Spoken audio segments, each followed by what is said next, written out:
Naku, may ligaw na hayop dito sa Canada. Nakakatakot. Nag-yelo pero may tigre.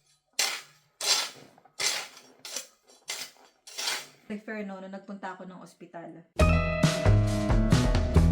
Camping! Winter, spring, summer, fall camping. Last year, 2 times. Oh,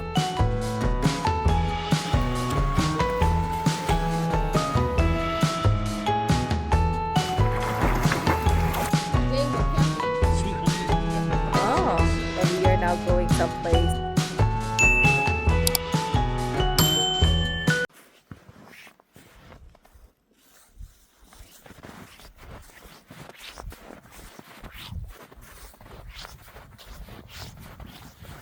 Naku, may ligaw na hayop dito sa Canada. Nakakatakot. Nag-yelo pero may tigre. Hindi naligtas sa Canada. May tigre. Ayan. Tigre pala. Naku, nakakatakot na lumabas. Hindi lang dahil sa ma-frostbite ka. Eto, may tigre din oh. Naku, mukhang mabangis. Tingnan nga natin. Maamo ba yarn o mabangis? Parang nakakatakot. Pero mukhang mahiyain. Oh? Naku. Naku. Uwi na kami ni Cookie. Kailangan ko pang, hindi mataas ang snow sa harap ng bahay, pero syempre, hindi siya pwedeng mga palay. Hindi siya pwedeng mga pal kaya. Cookie! Here.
Crisp winds, the air, the sky so blue. What shall we do on this day anew? Frozen hands seek warmth in a coffee cup. I thought love wasn't meant for us. Winter has begun, a sign from above.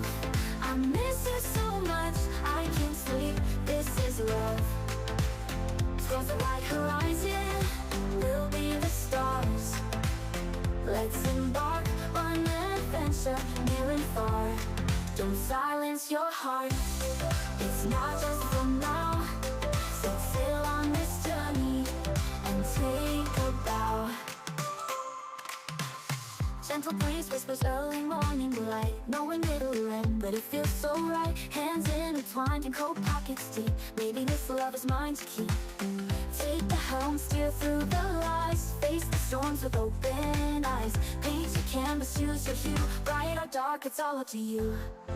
Winter has begun, a sign from above. I miss you so much, I can't sleep. This is love. Towards the white horizon, we'll be adventure, near and far. Don't silence your heart.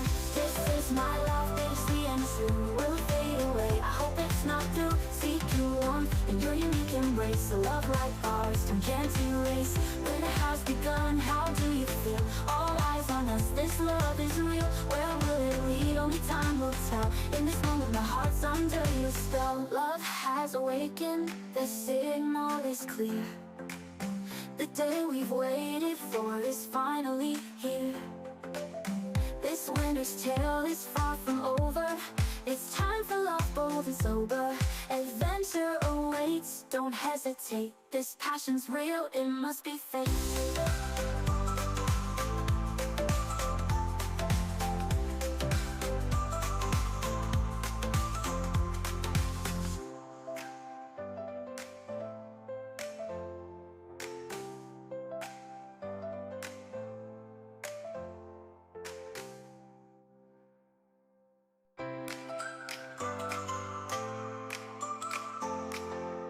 Crisp winter air, a sky so blue. What shall we do on this day anew? Frozen hands seek warmth in a coffee cup. I thought love wasn't meant for us. Winter has begun, a sign from above. I miss her so much, I can't sleep. This is love.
Tapos ko nga ilabas si Cookie dahil si Cookie ay hindi pa talaga siya pwede sa backyard.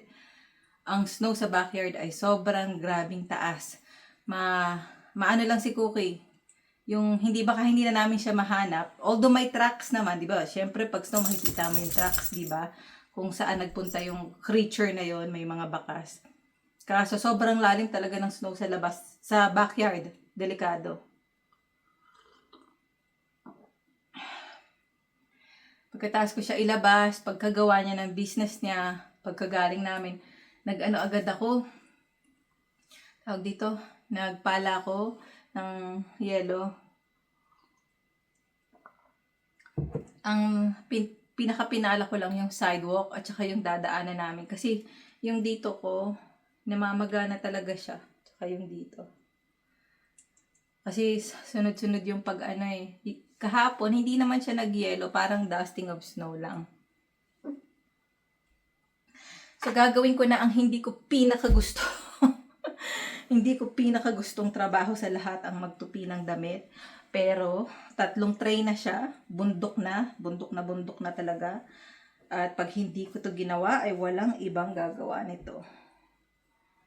So kailangan na siyang tapusin. Comment down below ano ang pinaka hindi nyo gustong trabahong bahay. Ako mas gugustuhin kong magluto, maghugas ng plato. Pero talaga ang maglupi ng damit talaga, challenging talaga siya. Pag tinago ko naman to ng tinago sa closet, ay lalong dadami. Pero ganyan talaga.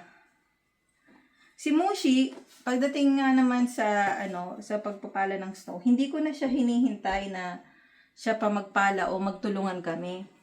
Kasi kapag ang snow po, sa mga hindi pa nakakaranas ng snow, kapag nadaanan siya ng nadaanan, magiging super pack siya talaga. Tapos napakahirap niya ng kahit gamitin mo yung scraper. Pag ginamit ko pa naman yung scraper, di ba yung puwersa, yung dito ko na magato nung nakaraan. Masakit siya dito. Ang sakit niya.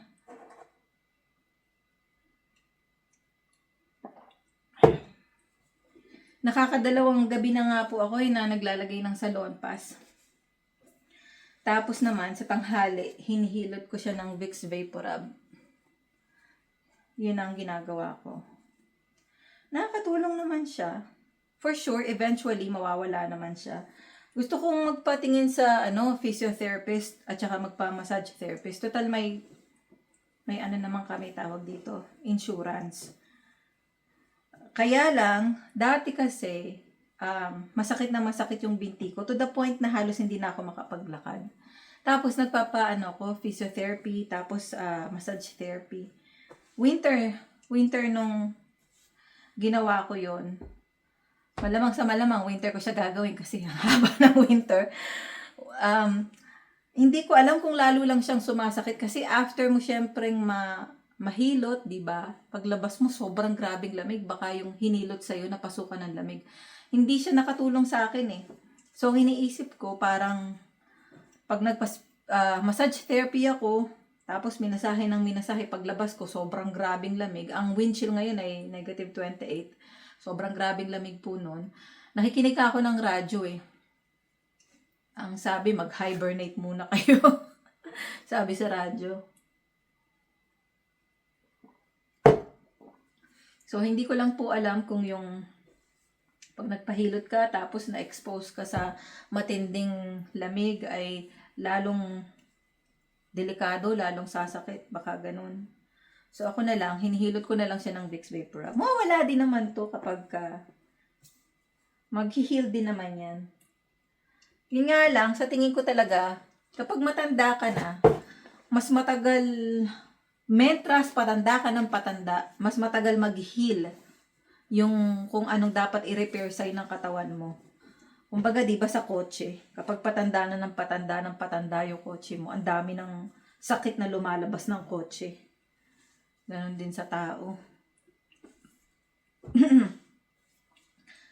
Kaya enjoy lang natin habang kaya pa natin maglakad. Naglakad ka ba ngayon, Nay?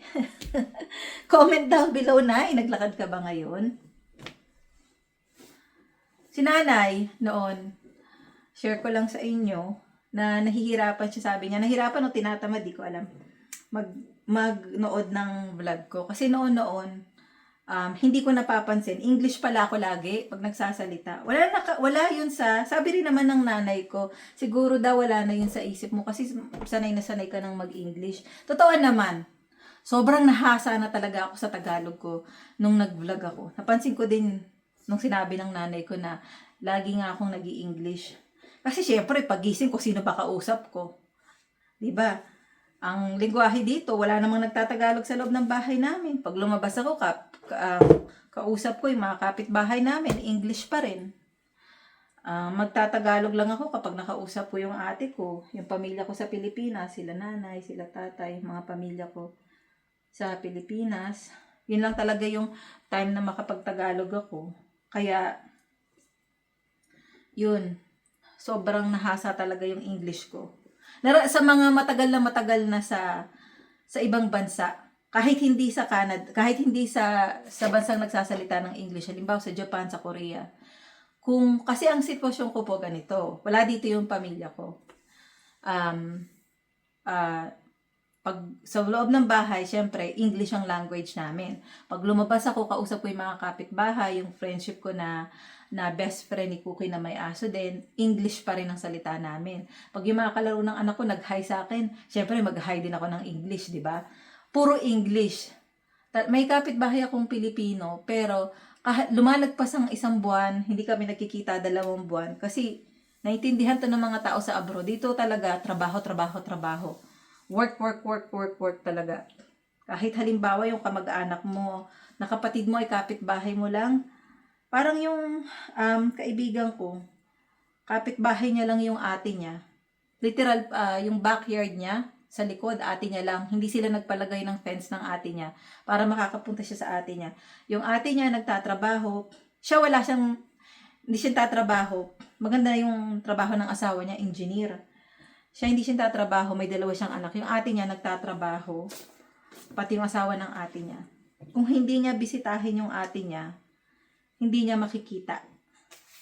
Kasi pagdating sa umaga, trabaho, pagod na. Iba talaga dito sa... Alam yan ng mga nakatira sa ibang bansa. Iba talaga. Parang puro trabaho. Diba? Kaya si Mushi kapag nag-camping kami, tapos tinanong ko siya, limbawa nag-camping kami, no? What do you wanna do for today? O kaya tinanong ko siya, do you have any plans for tomorrow? Ang sagot ni Mushi, I'm happy with what everyone wants. I'm not working, and that's what matters to me. So, masaya siya kahit nag-camping kami, no? Tapos sinabi ng mga bata, gusto ko magpunta sa ganitong small town kasi may tindahan ng mga STEM toys doon. Okay lang sa kanya mag-drive siya. Ang importante sa kanya, yung araw na yun, bakasyon niya, hindi siya nagtatrabaho. Kasi matindi rin yung trabaho niya. Kaya ayaw ko na rin hintayin si Mushi na 2 kami, magpala kami kahit sinabi niya na sinasabihan niya ako palagi na wag akong magpapala ng yelo mag-isa. Kasi pag uwi niya rito, may mga araw talaga na binabalikan niya yung trabaho niya. At saka nakikita ko siya pag nag-umpisa siyang magtrabaho sa umaga. Minsan lunchtime na 12:00 na hindi pa siya tumatayo. Tatayo lang siya para mag-CR ng mabilis. Lalo na pag sunod-sunod yung meeting niya. Kaliwat kanan ng meeting. Inaabot siya, nakikita ko 2:00 ng tanghali. Doon pa lang, almusal at tanghalian niya. Doon pa lang yun mangyayari. May araw na maluwag, pero may araw talaga na sunod-sunod. Kabilaan ng meeting niya, busy talaga.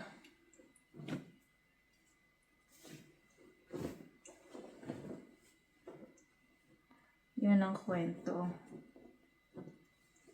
Buti nga no, may washing machine na, hindi tulad noon. Nung mga bata kami, kamay lang talaga ang ginagamit. Kaya lalong napapahaba yung trabaho. Ito na yung supporter ko na bait yarn, tulog yarn, tulog na siya. Tapos nito, kailangan ko pang laban ng aming kubre kama. Ang setting na pag nilalaban ko yung mga kubre kama at tuwalya, sila lang yung nasa hot. Diba may setting ang washing machine? Hot, warm, cold. Ewan ko bakit yung LG namin na washing machine may 3 setting. Hot, warm, cold, tap, cold. 4 siya, may tap, cold. Bakit ganun? 2 yung cold, tap, cold, at saka cold. Yun. Etong panahon na to, kapag kaganitong sobrang grabing lamig, hindi siya maganda sa may mga eczema. Meron kami dito, katabi ko lang yung humidifier. Buong araw, naka-on siya. Lagyan mo lang ng lagyan ng tubig. Kaya si Lance, nung una namin siyang dinala sa doktor, batang-bata pa lang siya, wala pa siyang kindergarten nung nag-appear yung eczema niya. Hindi ko alam na eczema pala yun, natakot ako. Akala ko kung ano kasi grabe talaga siya, parang bukol-bukol na pulang-pulang-pula. Takot na takot ako noon. Dinala namin siya sa doktor, tapos sabi ng doktor, eczema to, pero inano niya pa rin kami sa specialist sa dermatology. Kasi dito sa Canada, kahit halimbawa gusto mong magpunta sa dermatology, sa rheumatology, sa mga iba-ibang sangay, di ba? ENT, yung mga gano'n. Di ba sa Pilipinas, halimbawa, ay gusto ko magpunta ng ENT, gusto ko magpunta ng rheumatologist, gusto ko magpunta ng dermatologist. Dito, kailangan mo muna ng sulat. Kung may family doctor ka, kailangan may referral ka ng family doctor. Otherwise, hindi mo makikita itong mga specialista na to.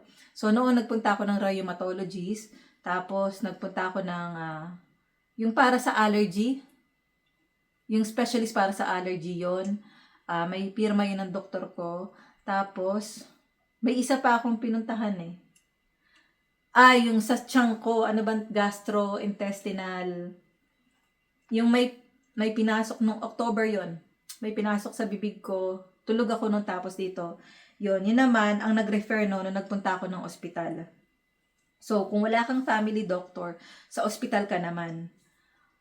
At, napakaganda ng sistema ng ospital dito sa Canada.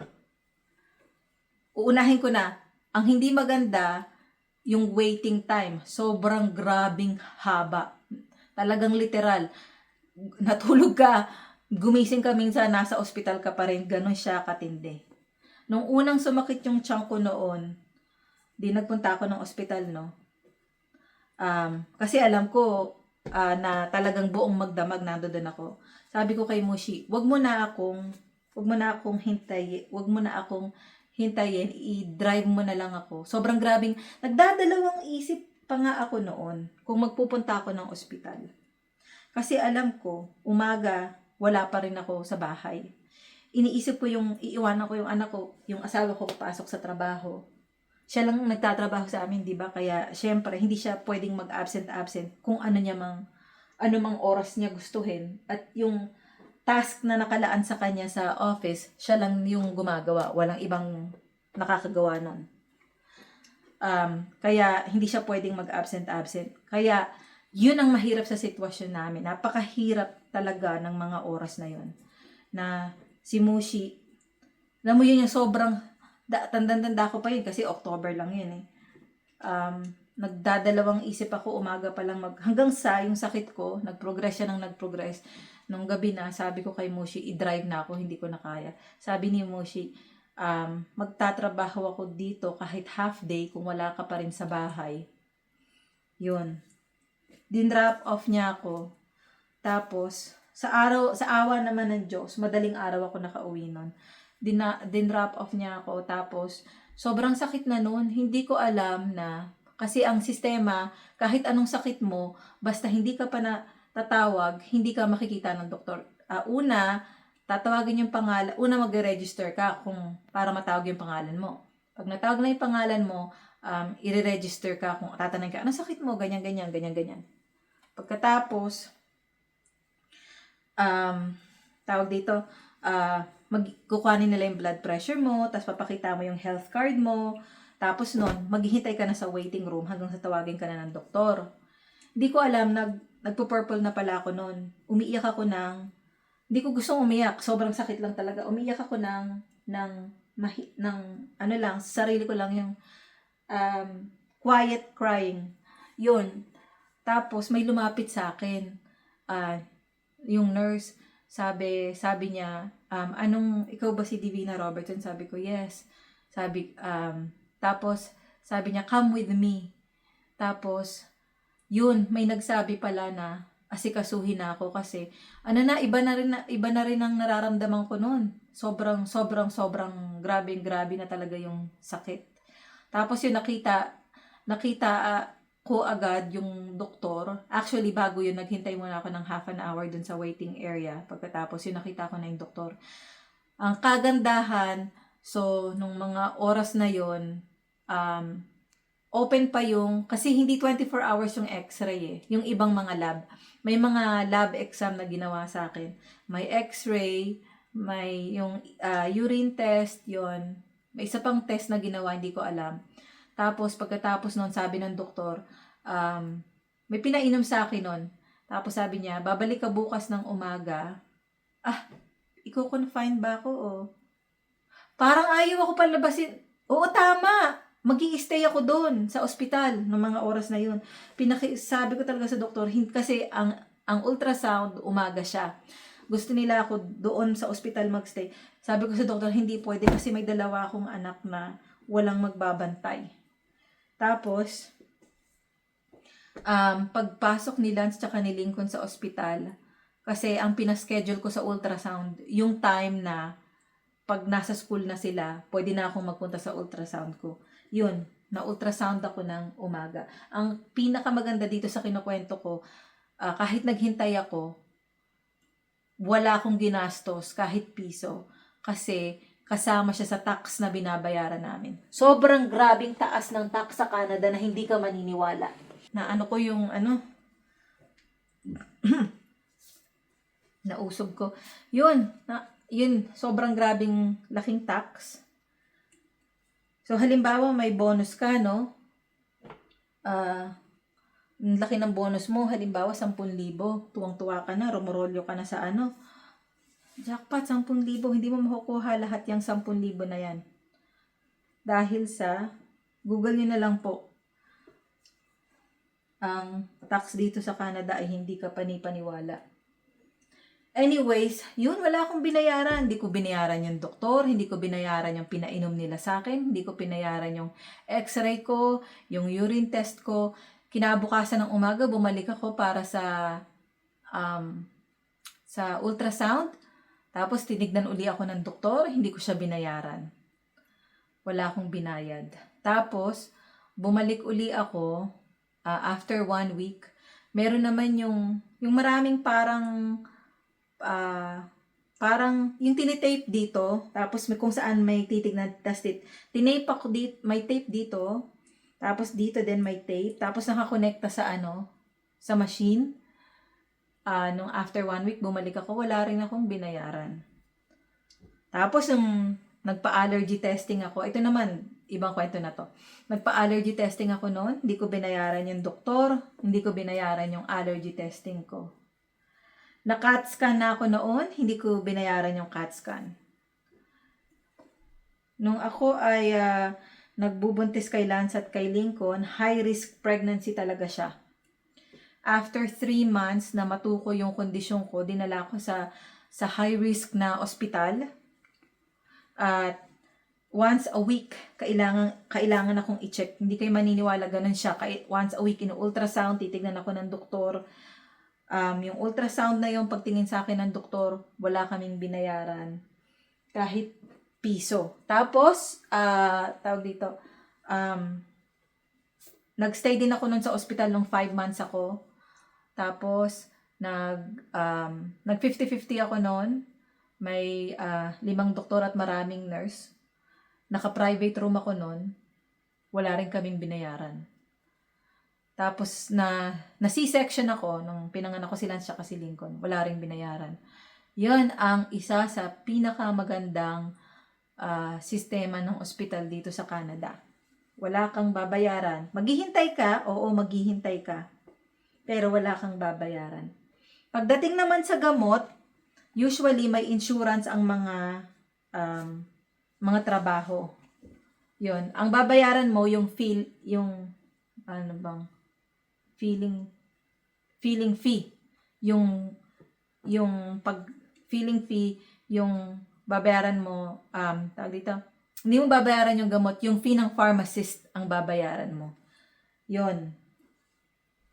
At sa ibang trabaho din, tulad kay Mushi, may insurance sa cleaning ng ipin, may insurance sa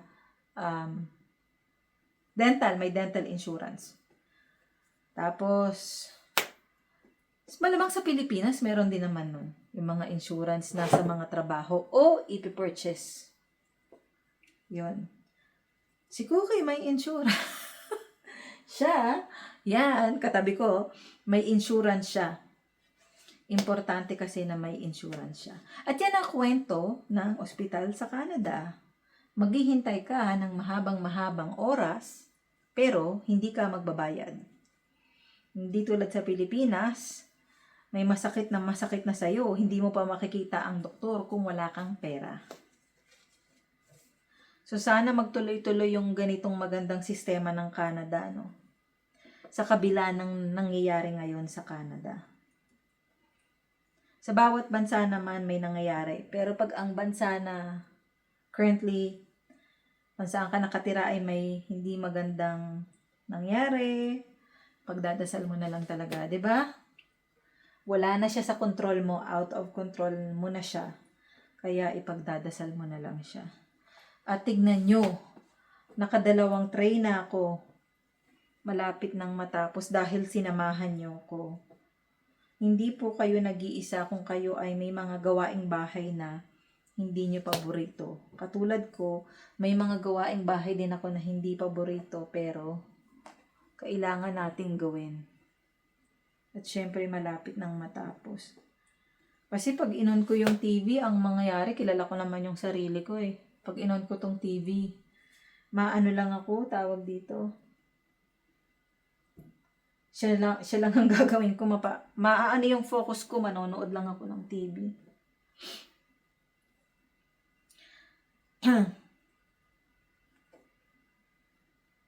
Tada, patapos na.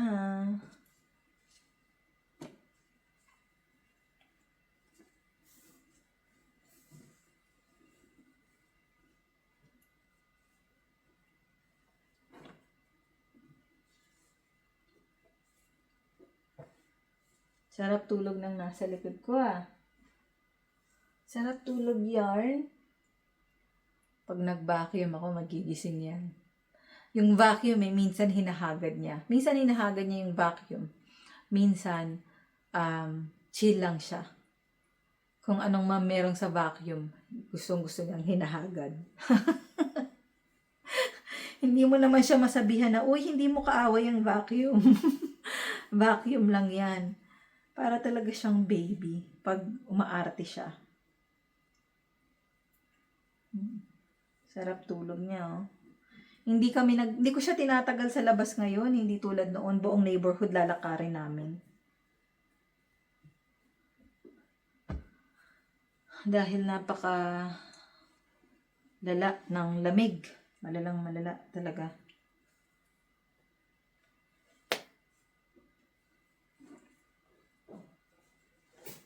At mamaya na lang ulit tayo magchikahan. Dahil ilalagay ko na to sa cabinet. Dahil minsan may tendency ako na after kong matupi ay hindi ko inilalagay agad sa cabinet. At alam niyo nang nangyayari, nirorolyuhan itong katabi kong baby. Nirorolyuhan ng baby.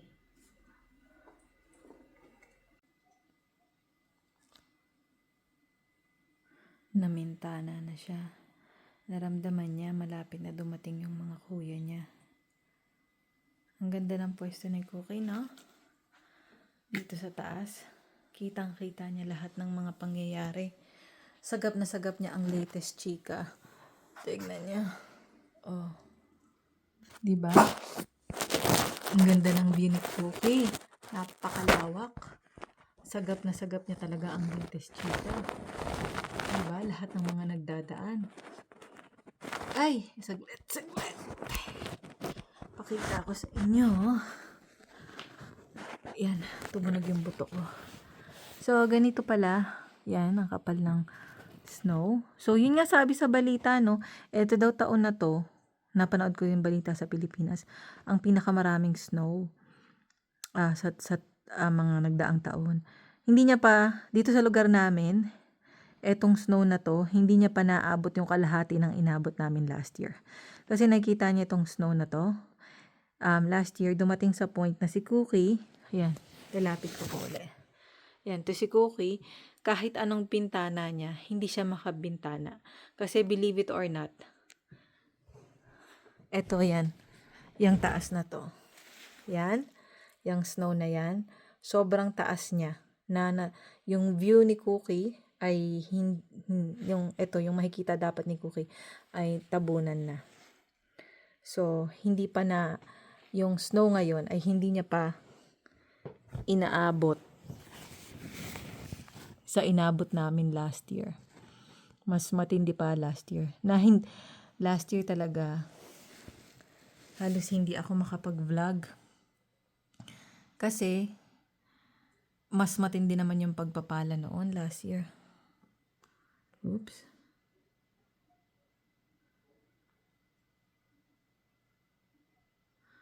May magnanay doon, nag-i-sled sila. Ayan. Uso kasi dito yung ginaganyan ko din sila tsaka si Lincoln noon. Nilalagay ko sa sled. Imbis na maglakad-lakad. Ayan, may kita niyo po. Hatakin niya yung bata. Yan yung sled. Ginaganyan ko din noon si Lance tsaka si Lincoln. Ini-sled ko. Ito hindi ko yan malagay sa sled at ito ay magwawala. Mas gusto niyang sa snow. Magkisaw-kisaw. Yun yata yung Tagalog nun. Magkisaw-kisaw sa snow. Diba? Ganda ng view ni Cookie. Oh. Chismosa yarn. Chismosa ka, Cookie? O hindi naman? Sobrang, nitong mga 3 araw na nagdaan, sobrang sikat ng araw to the maximum leveling. Pero kahit masikat ang araw at napakaganda tignan yung ulap. Ang ganda ng ulap. Ang ganda ng langit, walang kaulap-ulap. Asul na asul talaga. Ayan, tignan niyo po. Oh. Asul na asul. Huwag kayong malilin lang ng kagandahan ng ulap, kagandahan ng langit. Kasi kahit maaraw siya na matindi ang araw, ang lamig niya. Grabe. Sanay po kami sa lamig, pero iba tong lamig na nitong mga nagdaang araw. At siguro po ay hanggang dito na lang ang vlog at dito ko na lang tatapusin dahil ako ay maglalaba pa. At marami pang magluluto, labaluto, magbabacuum. Ganun talaga ang buhay. Sana na-inspire ko kayo Kasi ganun, di ba? Minsan, hindi naman sa tinatamad ka, yung sobrang nakakapagod na lang talaga kasi ang dami niya na sunod. Nag-a-agree si Kokoy. Yung sunod-sunod na lang talaga yung ginagawa mo, nakakapagod na. Biruin mo, yung labas, pinala ko ng pinala, ginamit ko yung pangsudsod. Pagkatapos nagtupi ako, ngayon naman magwa-washing ako, tas magbabacuum, di ba? Sunod-sunod siya. Sana ma-inspire kayo na sayang naman ang araw na ating nagdaan, kaya bangon na tayo at maglinis na tayo. Kasi may mga araw din ako minsan na hindi ko na siya nafe-feel gawin, pero kailangan natin siyang gawin. Mapagpalang araw po sa ating lahat at I'll see you on my next vlog. Have a lovely day, everyone. At sabi rin ni Cookie ay have a lovely day. Cookie! Shh, Cookie! Have a lovely day!